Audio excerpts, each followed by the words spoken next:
Fala galeríssima, tudo bem? Rui aqui. Chegou o dia da gente continuar a nossa série sobre Cantor. E eu sei que já faz tempo, desculpa aí, mas bora lá. Hoje eu peguei o conceito de infinito, o verbete sobre infinito no dicionário filosófico Abaniano, que é um dicionário que eu tinha aqui.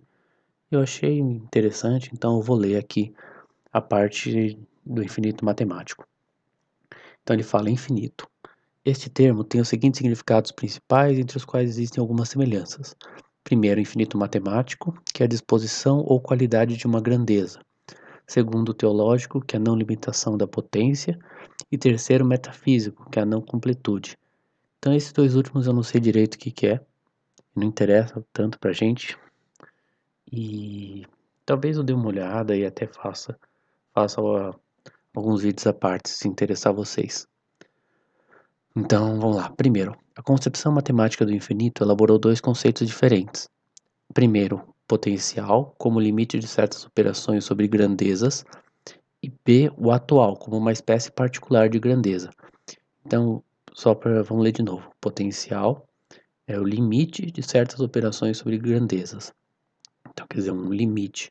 E não necessariamente o limite como a gente usa na matemática, para quem conhece um pouco de cálculo, mas só limite assim genérico, né?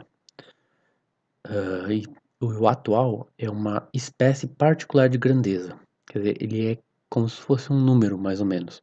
Quer dizer, você vê a diferença, né? O Cantor tinha aquele número transinfinito, né? Ele tenta, tipo, pegar o conjunto e falar, ele tem um número associado a ele, né? Que é o Aleph. O Aleph zero pro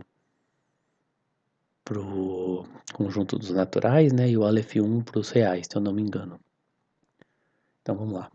Começar então. O conceito de infinito potencial foi elaborado por Aristóteles, que negava que o infinito pudesse ser atual, ou seja, o que quer dizer atual? Quer dizer real tanto como a realidade em si, substância, quanto como atributo de uma realidade. Ele vai dizer, isso quer dizer que o infinito não é substância, nem propriedade ou determinação substancial, mas que existe somente de modo acidental, como disposição das grandezas. Que disposição? Depois eu vou tentar explicar um pouquinho melhor, mas vai. Que disposição? É um limite da disposição de modo acidental, como disposição das grandezas. Que disposição? Aristóteles dá dois significados fundamentais de infinito. Bom, acho que é melhor parar por aqui então.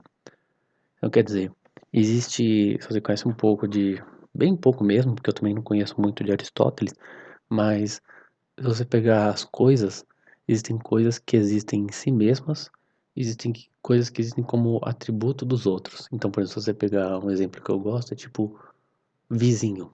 Não existe tipo o vizinho, entendeu? Existem tipo pessoas que têm essa relação de vizinhança. Então não existe essa substância vizinho. Enquanto que cachorro existe. Ele é cachorro, basta, tipo, ele é cachorro, ok. Mas existem então relações, existem quantidades, né? E os números são assim, eles não existem, tipo, o número 5 não existe assim. Se você quiser ser meio platonista, você podia achar que ele existe em algum mundo das ideias assim, mas aí acho que já fica muito difícil, né? Tipo, pelo menos assim, na vida cotidiana a gente não encontra essas coisas por aí, né? Então as substâncias são coisas que existem em si mesmas, são, como a gente diz na química, substância, são os seres, né? Cachorro, cavalo, casa, terra, sei lá, coisas que existem em si mesmo, assim. E aí tem todas essas outras coisas que só existem junto com os seres, né? Com a substância. Então, o infinito não pode ser atual, ou seja, ele não é uma substância nem propriedade de uma substância, beleza. Mas ele existe somente de modo acidental, como disposição das grandezas. Que disposição? Aristóteles dá dois significados fundamentais de infinito. No primeiro, é aquilo que, por natureza, não pode ser percorrido, no sentido de que não pode ser visto. No segundo, infinito é aquilo que pode ser percorrido, mas não todo, pois não tem fim. Nesse sentido, é infinito por composição, por divisão ou ambas.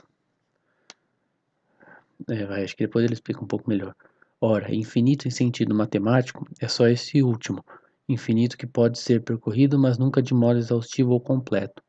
Nesse sentido, infinito é tal que sempre se pode tomar algo de novo, e o que se toma é sempre infinito, mas sempre diferente. Assim, não se deve tomar o infinito como um ser singular, como, por exemplo, um homem ou uma coisa, mas no sentido em que se fala de um dia ou de uma luta, cujo modo de ser não é uma substância, mas um processo que, apesar de infinito, apesar de finito, é sempre diferente. Aí ele vai dando as citações da física, né? Tudo da física de Aristóteles.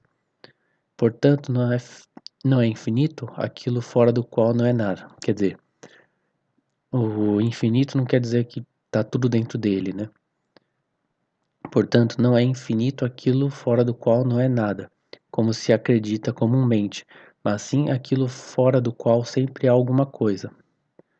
Essa definição é estranha, né? Mas tipo, que infinito não quer dizer tudo, né? Tipo, existem coisas fora do infinito.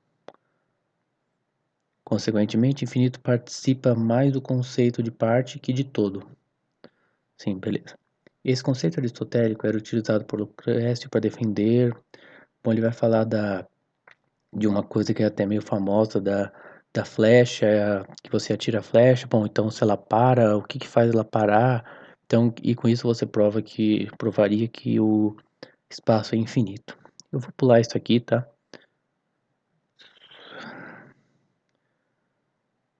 Também nessa imagem, infinito.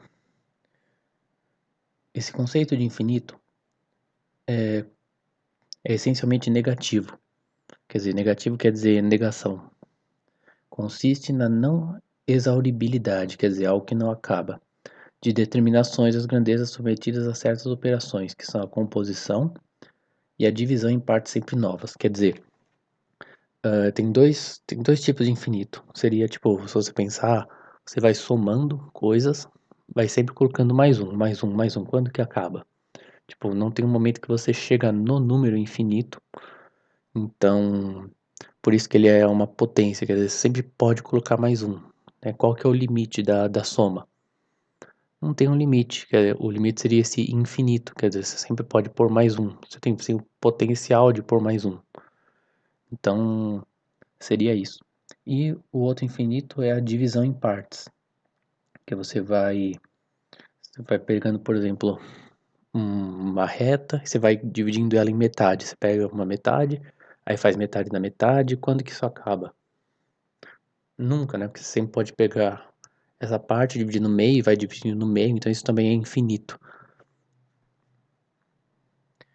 Então, e também é um potencial, você sempre tem a potencialidade de continuar dividindo.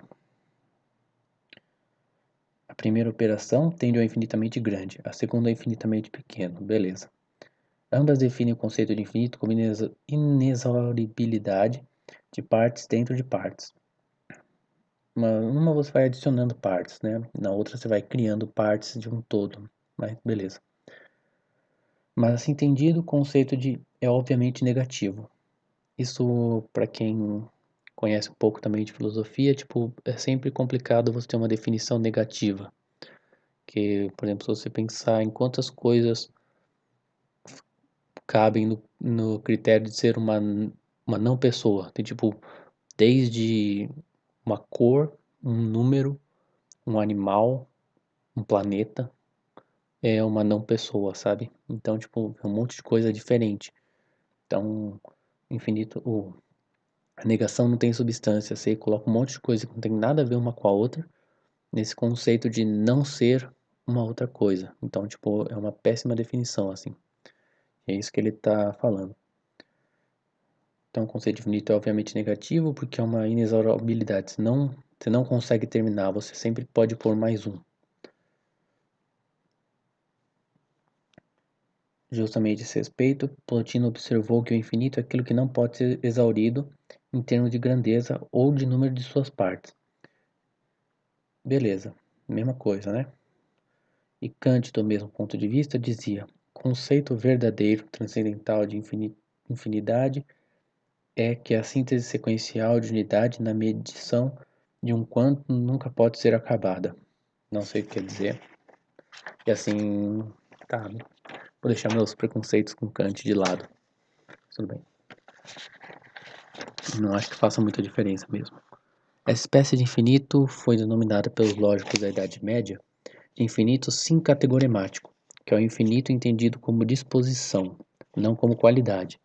Quer dizer, você não é uma coisa em si que é infinito, não é uma coisa, mas seria disposição. De novo, é a potência, né? O fato de que você pode colocar mais, sempre mais uma. Você nunca vai chegar num número que você fala, beleza, você não pode colocar mais um aqui. Ou você nunca vai pegar alguma coisa e falar, daqui você não pode dividir no meio, né? Seria isso. Mas não é uma qualidade em si. Então, esse sim categoremático, quer dizer, parece que tem alguma coisa a ver com categorias, né?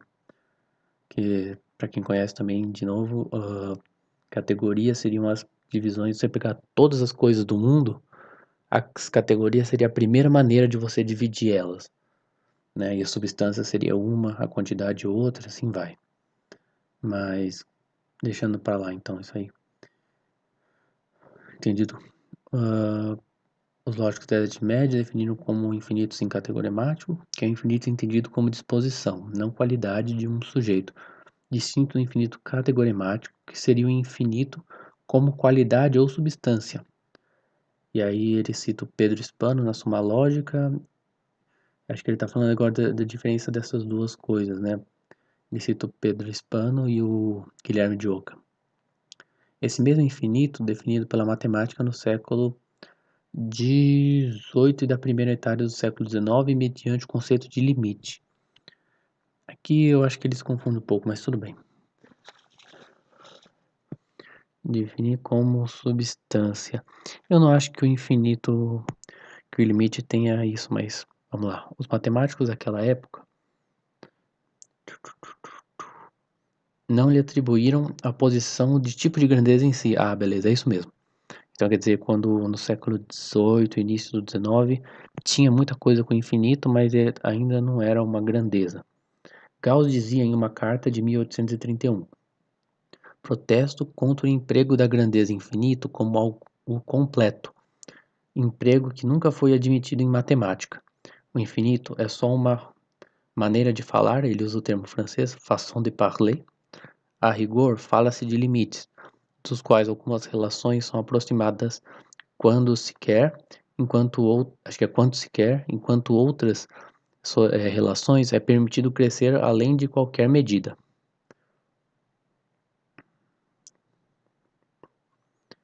Aí ele cita o Bolzano, que é uma obra que muda o conceito de infinito, mas ele não fala muito. Então isso que o Gauss está falando é interessante, porque você pode pegar, por exemplo, algumas séries. Tem uma famosa, por exemplo, do Leibniz, que é tipo, tem infinitos termos, né? Você vai somando termos. Eu vou procurar aqui, eu acho que é o inverso do quadrado.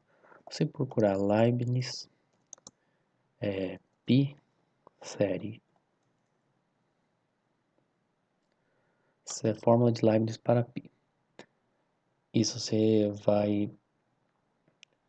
pega, é o inverso dos ímpares, então, e você soma, subtrai e soma. Então é 1 menos 1/3, mais 1/5, menos 1/7, mais 1/9. Quer dizer, você faz o inverso dos ímpares e vai alternando o sinal. Isso dá π sobre 4. Então, quer dizer, apesar de ter infinitos termos, ele sempre vai se aproximar de π. Π sobre 4, no caso. E enquanto você pegar uma série que é tipo 1 mais 2 mais 3 mais 4 mais 5, isso sempre vai crescendo, né? Então, mas isso, ele fala, quer dizer, a gente escreve, por exemplo, se você pegar essa série 1 mais 2 mais 3 mais 4 mais 5, né? Reticências, tipo, ser muito comum mesmo livro de matemática ou qualquer coisa, você escrever, tipo, igual a infinito do lado, né? E tipo, tá, mas quando que você faz essa soma e chega em infinito? Quer dizer, como o Gauss está falando, é uma maneira de dizer. Você fala tipo, isso não tem um valor que você consegue falar, tipo, acabou aqui, daqui não passa, sempre passa. Então quer dizer, é só uma maneira de dizer. Então ele tá falando, beleza, até ali com Gauss, o infinito não era uma substância, era só um jeito de dizer. E agora ele vai para o infinito atual mesmo. Vou dar um tempinho.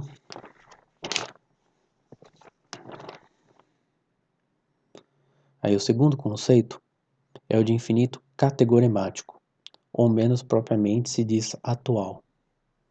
Essa palavra categoremático tá me confundindo, mas tudo bem. Ao qual só a matemática moderna deu forma rigorosa. Contudo, a matemática chegou a esse conceito através das discussões tradicionais sobre os denominados paradoxos do infinito. Já Roger Bacon, para refutar a infinidade do mundo, fazia notar que ao admitir-se infinito, deve-se concluir que a parte é maior que o todo a que pertence. Quer dizer, então ele fala para refutar a infinidade do mundo, né? Quer dizer, se você tiver algo que é infinito, a parte é, acho que eu copiei errado, não é maior que o todo, mas a parte é do mesmo tamanho do todo, né?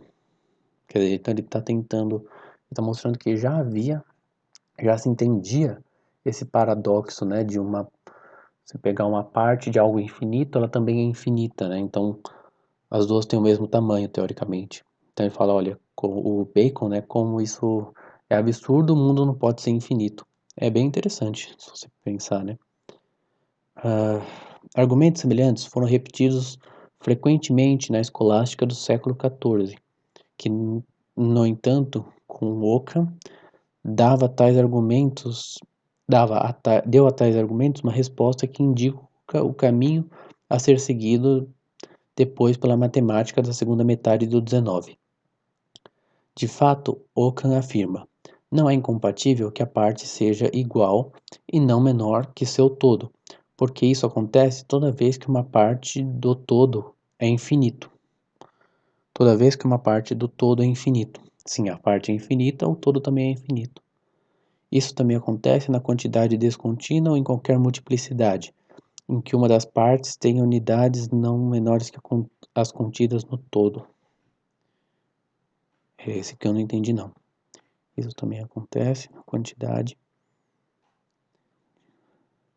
Assim, em uma das partes, assim em todo o universo, não existe um número maior de partes que uma fava, porque numa fava há infinitas partes.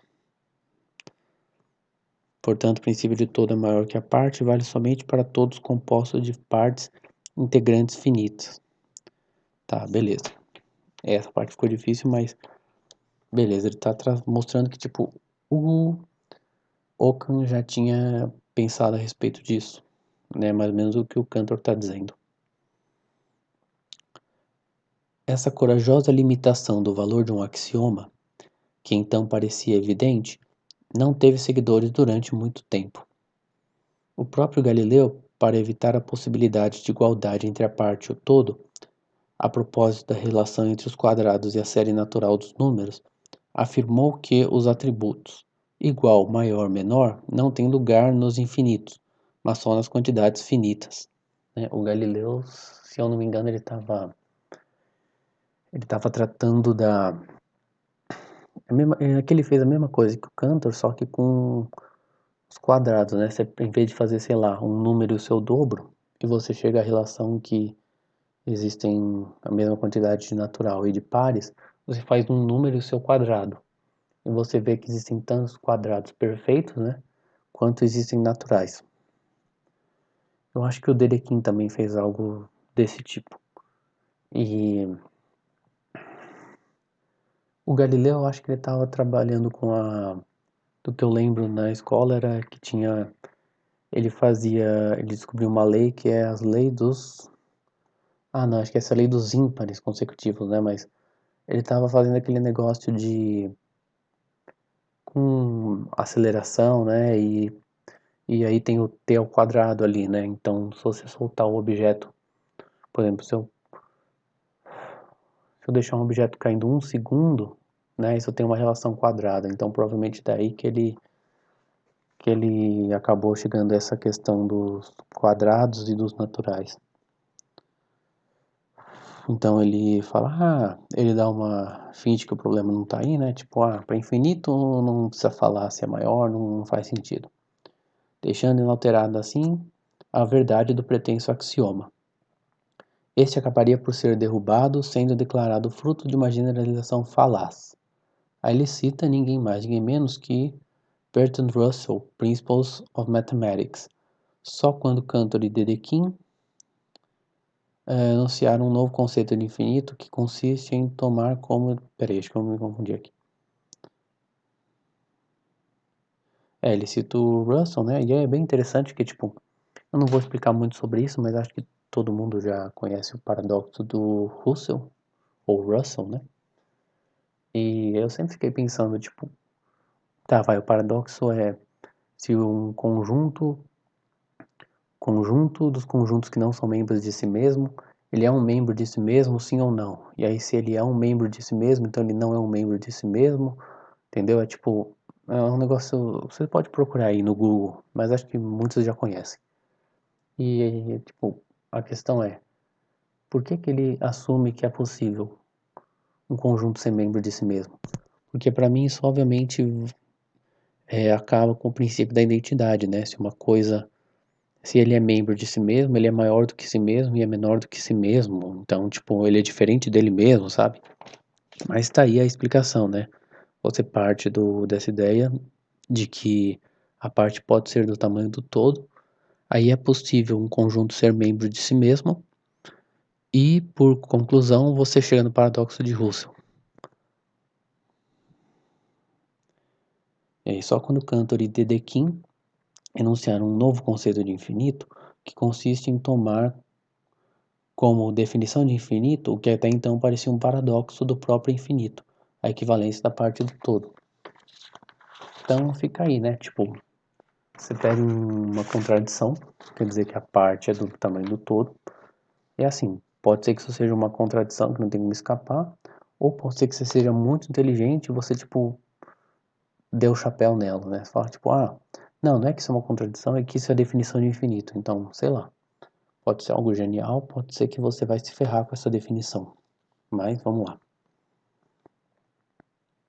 Pode-se ilustrar essa concepção recorrendo a um conceito dado por Royce. Ele inventa um negócio muito louco aqui de tipo, imagina um mapa da Inglaterra que mostra tipo absolutamente tudo que tem na Inglaterra. E aí você coloca o mapa tipo, em tempo real. E aí você coloca o mapa em cima da Inglaterra. E aí tipo, o mapa tá em cima da Inglaterra, então o mapa tá dentro do mapa. Mas tipo, eu não sei por que ele apresenta isso. E ele não explica direito o porquê do infinito atual. Beleza, tá aqui. Tá bom, a apresentação desse último, sistema especificamente infinito.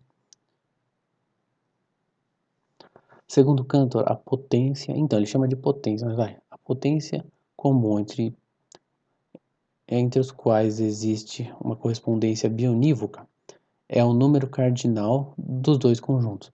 Então ele pega e fala, esse conjunto aqui tem um número ligado a ele. E aí, como eu tenho uma correlação bionívoca com o outro, ele também tem esse número. É o que a gente fez nos outros vídeos, mas ele tipo dá um número. Isso aqui é o Aleph, né, que é uma letra hebraica. Esse número é chamado de transfinito, quando o conjunto é equipotente a uma de suas partes ou de seus subconjuntos. Achei que tinha a ver mais com os naturais, mas tudo bem. Dessa forma, o conceito de número cardinal infinito, que fora sempre negado como contraditório, ingressa na matemática. Então é isso, ele pega o infinito, né, para os naturais e fala, eu vou transformar isso num número. E aí e o interessante é que você consegue fazer meio que operações com esse número.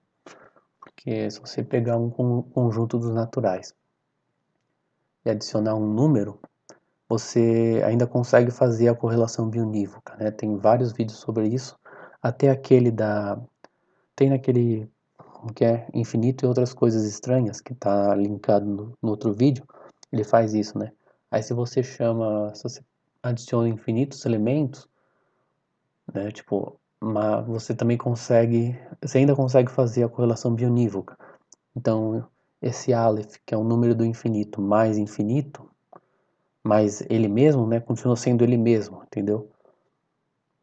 Por exemplo, eu tenho o conjunto de números naturais. Eu quero somar 10, é só tipo empurrar todos os números 10 casas e colocar esses 10. Continua sendo tipo o mesmo conjunto. Então, né, quer dizer, você pega um número e você consegue fazer operações com esse número que é infinito. Então essa seria a diferença. Por que exatamente isso dá problema? Eu não sei. Tipo, eu não acho que seja tanto o número em si, mas o fato de você... Para mim a questão é mais essa correlação bionívoca, né? Mas tudo bem. Dessa forma, o conceito de número cardinal infinito, que fora sempre negado como contraditório, ingressava na matemática, mas logo deveria revelar-se fonte de novas dificuldades e problemas, que constituem os paradoxos da lógica moderna.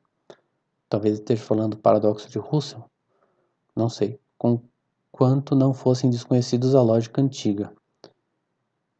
E aí, tipo, mas o conceito de infinito matemático não foi modificado pelos estudos desses paradoxos e pelas soluções para eles propostas. Então, tipo, ele termina na melhor parte, né? Porque agora que ele deveria falar quais são os paradoxos, quais são as respostas aos paradoxos, ele, tipo, acabou aqui. Então, fazer uma recapitulação, né? Então, para os gregos, para os antigos, para os escolásticos, você pega uma operação e você vai, tipo, somando. Quando você acaba? Nunca. Mas você sempre pode continuar. Então, infinito é uma potência. Eu tenho essa possibilidade de continuar.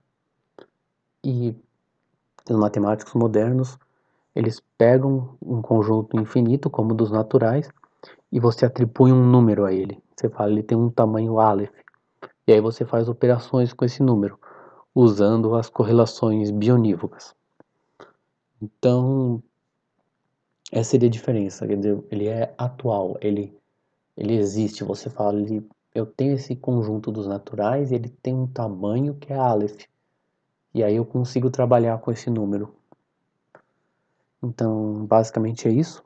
Não sei se ficou claro, mas vai continuar. Caramba, 27 minutos. Minha voz já tá até fraca já. Eu sempre achei que quando as pessoas reclamavam da voz era... sei lá. Como é que fala? Não... o horário também não ajuda, né? Mas tá sendo muito mimado, basicamente, né? Mas não, é foda. Então, não sei se ajudou, mas a gente vai continuar falando sobre esse tema aqui. Vai aparecer de novo, então valeu se você teve paciência para ouvir meia hora de leitura de um dicionário de filosofia. Mas é isso aí, a gente se vê por aí. Se inscreve aí no canal, dá um like, essas coisas de sempre. Valeu!